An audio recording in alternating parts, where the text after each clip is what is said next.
She stood in the rain, clutching a worn-out book to her chest. The mansion gates glowed with golden light, laughter spilling from within. For a moment, she whispered to herself, "I just want to see inside." But the guard's hand was firm, pushing her back into the dark street. She wasn't angry. She wasn't even surprised. Being poor had always meant being invisible. What neither the guard nor the glittering guests inside knew was that this fragile girl was tied by blood to the very man who owned the mansion, a man who had built empires, commanded respect, but had forgotten the one legacy he never imagined would return. Her name was Amara, just 12 years old, yet life had already pressed heavy weights upon her shoulders. She lived in the forgotten corners of the city, where roofs leaked when it rained, and the streets were more mud than road. Her grandmother was her only family.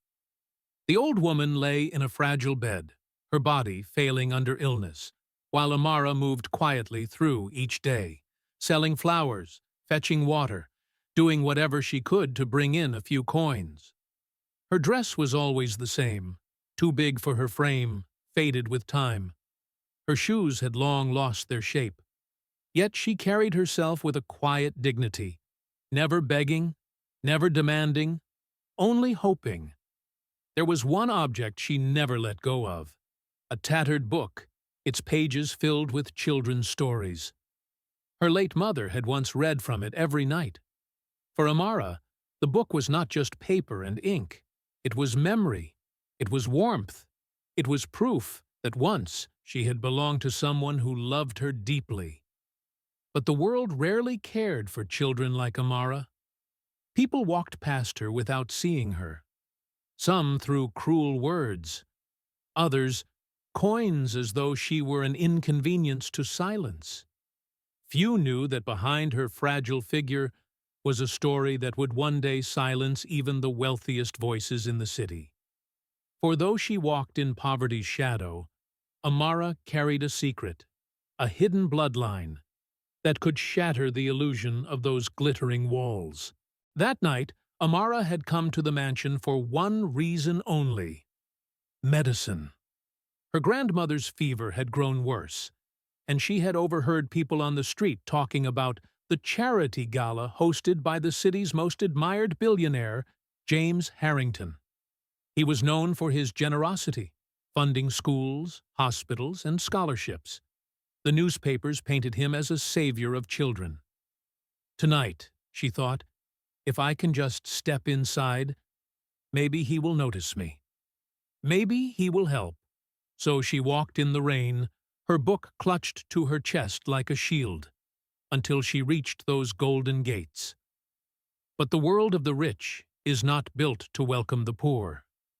The guard had shoved her away without hesitation. Guests in silk gowns swept past her as though she were dust on the wind. Inside, the chandeliers sparkled. Outside, Amara stood shivering. Still, she did not leave. She lingered by the gate, staring at the glowing windows. Through them, she imagined a life where children like her were not pushed aside. She imagined her grandmother healthy again. And when the guard turned away for a moment, distracted by the arrival of another luxury car, Amara made her choice. Her steps were small, careful, but full of courage. She slipped past the gate and into the mansion grounds.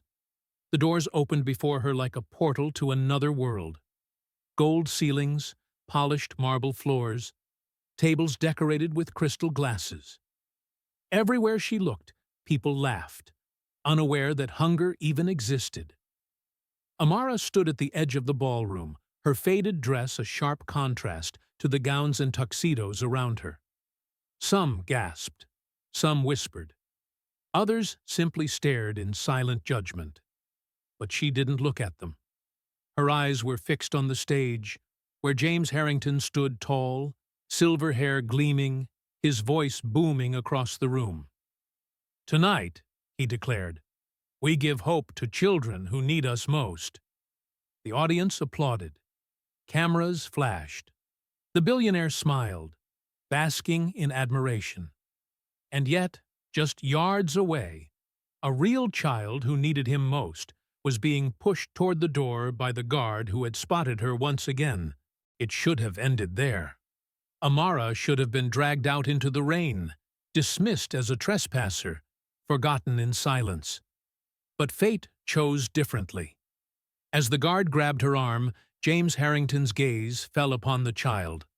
For a moment, he saw only a figure in rags. But then, something. Her eyes, her face, stirred a memory buried deep within him. His speech faltered. The room hushed. He stepped down from the stage, ignoring the puzzled murmurs of the crowd. And as he drew closer, the resemblance grew undeniable. The curve of her cheek, the depth of her gaze. It was as if the past had come alive before him. Long ago, there had been a woman. Her laughter had been the kind that stayed in a room even after she left. Her name was also Amara. He had loved her once, but he had chosen ambition, leaving her behind. He told himself she would be fine. He told himself she didn't need him. And now, standing before him was a child. Her child. His chest tightened. The glass slipped from his hand and shattered on the marble. The guests froze in shock. The guard hesitated, unsure what to do.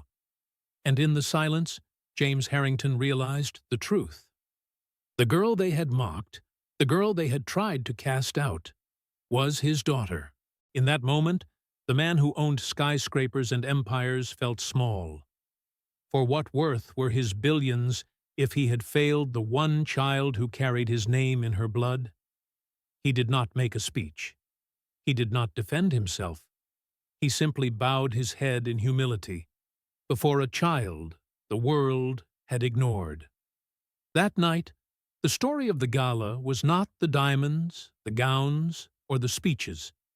It was the image of a billionaire, tears in his eyes, recognizing the daughter he had once abandoned. The gates that had been slammed shut against her were opened wide. Doctors were summoned, her grandmother treated. But more than medicine, Amara gained something she had never known she still possessed: family. The guests left with more than full stomachs. They left with a story they could never forget. For the girl they had dismissed had reminded them of a truth too many forget: that dignity does not wear silk, that hope is not found in chandeliers, that sometimes the greatest legacies are not built in boardrooms, but in the quiet resilience of a child who refuses to bow to shame. Amara's life changed that night, but so did James Harrington's. The man once celebrated for his wealth would, from then on, be remembered for something greater: the day he bowed before his daughter and chose to build a legacy not of gold, but of love. And as the world moved on, one question lingered. What if the quietest person in your life is carrying the power to change everything?